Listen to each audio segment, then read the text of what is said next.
Trafalgar, por Benito Pérez Galdós, número 7. A la mañana siguiente se me preparaba una gran sorpresa y a mi ama el más fuerte berrinche que creo tuvo en su vida. Cuando me levanté vi que don Alonso estaba amabilísimo y su esposa más irritada que de costumbre. Cuando ésta se fue a misa con Rosita, advertí que el señor se daba gran prisa por meter en una maleta algunas camisas y otras prendas de vestir, entre las cuales iba su uniforme. Yo le ayudé y aquello me olió a escapatoria, aunque me sorprendía no ver a Marcial por ninguna parte. No tardé sin embargo en explicarme su ausencia, pues don Alonso, una vez arreglado su breve equipaje, se mostró muy impaciente, hasta que al fin apareció el marinero diciendo: ahí está el coche. Vámonos antes que ella venga. Cargué la maleta y en un santiamén don Alonso, Marcial y yo salimos por la puerta del corral para no ser vistos. Nos subimos a la calesa y ésta partió tan a escape como lo permitía la escualidez del rocín que la arrastraba y la procelosa configuración del camino. Si para caballerías era malo, para coches perverso. Pero a pesar de los fuertes tumbos y arcadas apretamos el paso y hasta que no perdimos de vista el pueblo no se alivió algún tanto el martirio de nuestros cuerpos. Aquel viaje me gustaba extraordinariamente porque a los chicos toda novedad les trastorna el juicio. Marcial no cabía en sí de gozo y mi amo, que al principio manifestó su alborozo casi con menos gravedad que yo, se entristeció bastante cuando dejó de ver el pueblo. De cuando en cuando decía: y ella tan ajena a esto. ¿Qué dirá cuando llegue a casa y no nos encuentre? A mí se me ensanchaba el pecho con la vista del paisaje, con la alegría y frescura de la mañana y sobre todo con la idea de ver pronto a Cádiz y su incomparable bahía poblada de naves, sus calles bulliciosas y alegres, su caleta que simbolizaba para mí en un tiempo lo más hermoso de la vida, la libertad, su plaza, su muelle y demás sitios para mí muy amados. No habíamos andado 3 leguas cuando alcanzamos a ver 2 caballeros montados en soberbios alazanes que viniendo tras nosotros se nos juntaron en poco tiempo. Al punto reconocimos a Malespina y a su padre, aquel señor alto, estirado y muy charlatán de quien antes hablé. Ambos se asombraron de ver a don Alonso y mucho más cuando éste les dijo que iba a Cádiz para embarcarse. Recibió la noticia con pesadumbre el hijo, mas el padre, que según entonces comprendí era un rematado fanfarrón, felicitó a mi amo muy campanudamente, llamándole flor de los navegantes, espejo de los marinos y honra de la paz. Nos detuvimos para comer en el parador de Conil. A los señores les dieron lo que había y a Marcial a mí lo que sobraba, que no era mucho. Como yo servía la mesa pude oír la conversación y entonces conocí mejor el carácter del viejo Malespina, quien si primero pasó a mis ojos como un embustero lleno de vanidad, después me pareció el más gracioso charlatán que he oído en mi vida. El futuro suegro de mi amita, don José María Malespina, que no tenía parentesco con el célebre marino del mismo apellido, era coronel de artillería retirado y cifraba todo su orgullo en conocer a fondo aquella terrible arma y manejarla como nadie. Tratando de este asunto era como más lucía su imaginación y gran desparpajo para mentir. Los artilleros, decía sin suspender por un momento la acción de engullir, hacen mucha falta a bordo. ¿Qué es de un barco sin artillería? Pero donde hay que ver los efectos de esta invención admirable de la humana inteligencia es en tierra, señor don Alonso.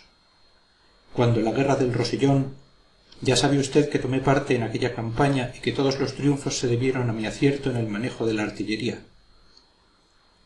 La batalla de Masdeu, ¿por qué cree usted que se ganó? El general Ricardos me situó en una colina con 4 piezas, mandándome que no hiciera fuego sino cuando él me lo ordenara. Pero yo, que veía las cosas de otra manera, me estuve callandito, hasta que una columna francesa vino a colocarse delante de mí en tal disposición que mis disparos podían enfilarla de un extremo a otro. Los franceses forman la línea con gran perfección. Tomé bien la puntería con una de las piezas, dirigiendo la mira a la cabeza del primer soldado. ¿Comprende usted? Como la línea era tan perfecta, disparé y ¡zas! La bala se llevó 142 cabezas, y no cayeron más porque el extremo de la línea se movió un poco. Aquello produjo gran consternación en los enemigos, pero como éstos no comprendían mi estrategia ni podían verme en el sitio donde estaba, enviaron otra columna a atacar las tropas que estaban a mi derecha, y aquella columna tuvo la misma suerte, y otra, hasta que se ganó la batalla. Es maravilloso, dijo mi amo, quien conociendo la magnitud de la bola no quiso sin embargo desmentir a su amigo. Pues en la segunda campaña, al mando del conde de la Unión, también escarmenté de lo lindo a los republicanos.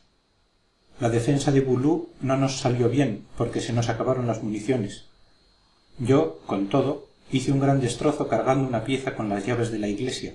Pero estas no eran muchas, y al fin, como un recurso de desesperación, metí en el ánima del cañón mis llaves, mi reloj, mi dinero, cuantas baratijas encontré en los bolsillos, y por último hasta mis cruces. Lo particular es que una de estas fue a estamparse en el pecho de un general francés, donde se le quedó como pegada y sin hacerle daño.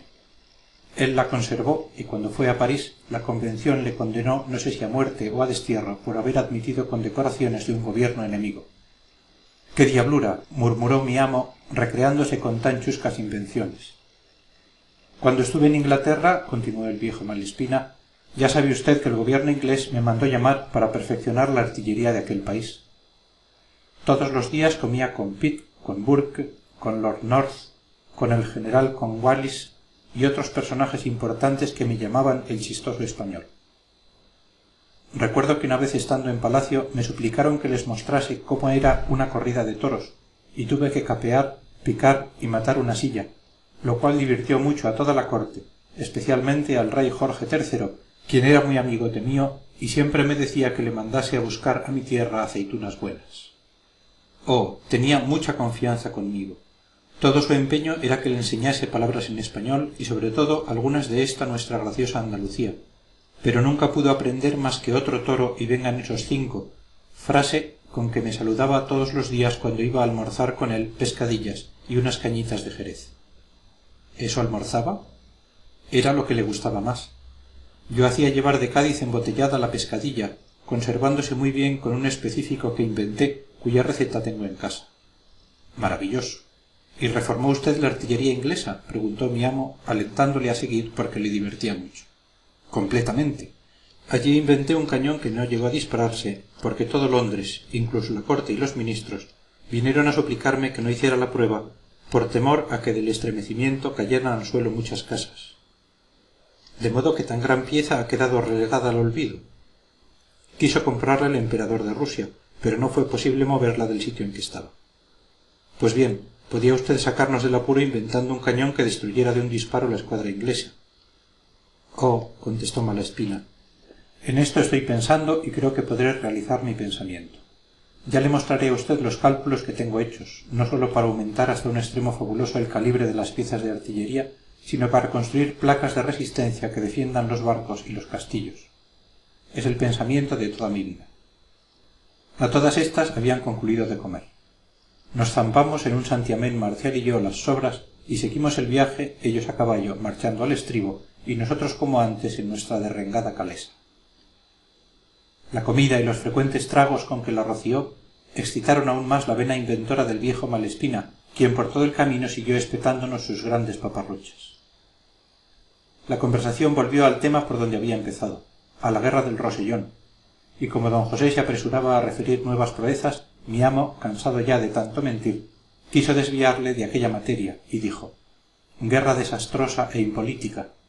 Más nos hubiera valido no haberla emprendido.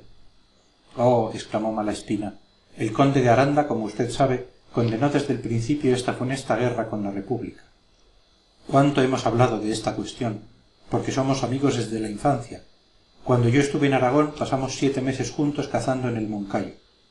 Precisamente hice construir para él una escopeta singular. Sí, Aranda se opuso siempre, dijo mi amo atajándole en el peligroso camino de la balística. En efecto, continuó el mentiroso, y si aquel hombre eminente defendió con tanto calor la paz con los republicanos, fue porque yo le aconsejé, convenciéndole antes de la inoportunidad de la guerra. Mas Godoy, que ya entonces era valido, se obstinó en proseguirla, sólo por llevarme la contraria, según he entendido después. Lo más gracioso es que el mismo Godoy se vio obligado a concluir la guerra en el verano del 95, cuando comprendió su ineficacia, y entonces se adjudicó a sí mismo el retumbante título de Príncipe de la Paz. «Qué faltos estamos, amigo don José María», dijo mi amo, «de un buen hombre de Estado a la altura de las circunstancias, un hombre que no nos entrometa en guerras inútiles y mantenga incólume la dignidad de la corona». Pues cuando yo estuve en Madrid el año último, prosiguió el embustero, Me hicieron proposiciones para desempeñar la secretaría de Estado. La reina tenía gran empeño en ello, y el rey no dijo nada. Todos los días le acompañaba al Pardo para tirar un par de tiros. Hasta el mismo Godoy se hubiera conformado conociendo mi superioridad, y si no, no me habría faltado un castellito donde encerrarle para que no me diera qué hacer. Pero yo rehusé, prefiriendo vivir tranquilo en mi pueblo, y dejé los negocios públicos en manos de Godoy. Ahí tiene usted un hombre cuyo padre fue mozo de mulas en la dehesa que mi suegro tenía en Extremadura. No sabía, dijo don Alonso. Aunque hombre oscuro, yo creí que el príncipe de la paz pertenecía a una familia de hidalgos de escasa fortuna, pero de buenos principios. Así continuó el diálogo, el señor Malespina soltando unas bolas como templos y mi amo oyéndolas con santa calma, pareciendo unas veces enfadado y otras complacido de escuchar tanto disparate. Si mal no recuerdo, también dijo don José María que había aconsejado a Napoleón el atrevido hecho del 18 Brumario. Con estas y otras cosas nos anocheció en Chiclana, y mi amo, atrozmente quebrantado y molido a causa del movimiento del fementido Calesí, se quedó en dicho pueblo, mientras los demás siguieron, deseosos de llegar a Cádiz en la misma noche. Mientras cenaron, endilgó Malespina nuevas mentiras, y pude observar que su hijo las oía con pena, como abochornado de tener por padre el más grande embustero que crió la tierra.